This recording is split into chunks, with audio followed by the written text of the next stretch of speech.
Hi, my name's Mike Amira, and I'm a PGA golf professional in Southern California, and I'm really proud to be taking the Introduction to Music Production class through Berkeley. I want to thank Loudon and all the staff there for putting together what looks like it's going to be a great course.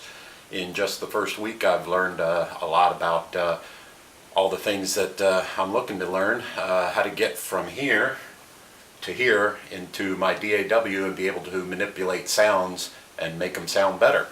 So without much more to do, let's take a tour around my kit and how to get music from an electronic drum set out to a speaker.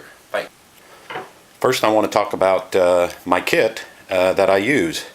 I use a Yamaha DT Express, and it's the Model 4 version 2. Version 2 is nothing more than a real hi-hat stand, as you can see here, as opposed to a pad and a foot pedal. Some of the things that make up an electronic drum set would be all the different triggers. A trigger is something that you just hit and converts it to a signal. That signal, whoops, I guess I shouldn't have done that per powering down, but you can see that this is a TRS connector. As we learned, that means tip, ring, and sleeve, and I'm gonna not put that back in right now while I'm recording. Then it's passed from the cables, each of these pads, into what's called the drum module, or I refer to it, and it's in the industry known as the brain. So all the drum pads, cymbals, are nothing more than triggers that when I hit one, and I'll do that for you, that represents a cowbell, tom, and a cymbal. Hi-hat. And if you notice, I bought a condenser microphone per Loudon's suggestion, and really pleased with it. And this also is going to be hooked to my audio interface, which I'll show you in just a minute. So let's take a quick tour around the back.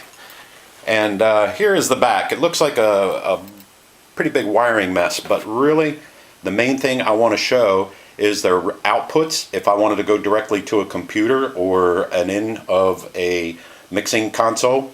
The one we're going to be using is the MIDI in, musical interface. And this MIDI cable now runs to my M Audio interface.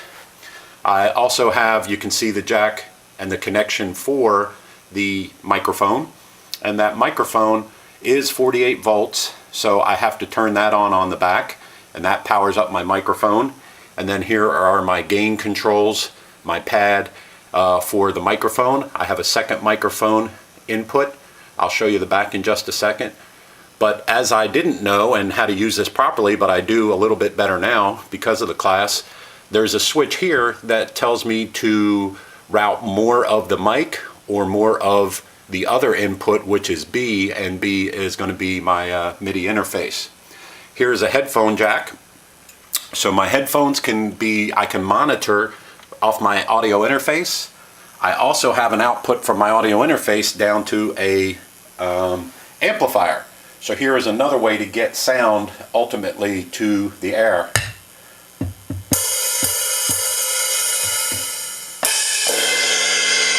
I'm sure you all enjoyed that. Now, what connects the back would be, here is my USB interface. So this is an M Audio interface USB, and it's the Fast Track Pro model. We then have the MIDI in cable coming from the brain right here, and this is what one of my outputs would be that I've routed to the amplifier. So not only do I route from my USB cable to my software, and my software, there's another option of doing this as well, and I had it when I first started. This is a USB, MIDI to USB interface cable, and this worked well, but the drawback on this was that there was just too much latency, and even with the best buffers, I could not get the best signal and timing that I wanted. So right here I have, this is my Superior Drummer 2.0, and this is it live on my computer. If I actually were to hit a drum, you'd see it here. See the center of the blue dot there? So I'm actually triggering a MIDI signal through the brain, down through the interface, up to the software, and then if I want to record it, I just have to come up here and I can click my record button here, and I'll try to do that for you as we're watching. I'm going to click my record button right here, and if I hit my bass pedal, we can see it here. We can see it in my view meters, and we can see the data being recorded. Okay, now if I wanted to play it back, and if I hit my bass pedal, we can see it here. We can see it in my view meters, and we can see the data being recorded. Okay. So there is the full flow of data. Are all the triggers. We can see the full flow of data. Sorry, that's why this is live. We can see the full flow of data to the computer, the DAW, the DAW, using my synthesizing software for Superior Drummer. Now it is routed back over the same USB interface cable, and that is how it gets from my computer back to the audio interface. Out of my interface, it is coming from my TRS cable, and that is going to one output source or monitor, and that's my DA50 amplifier.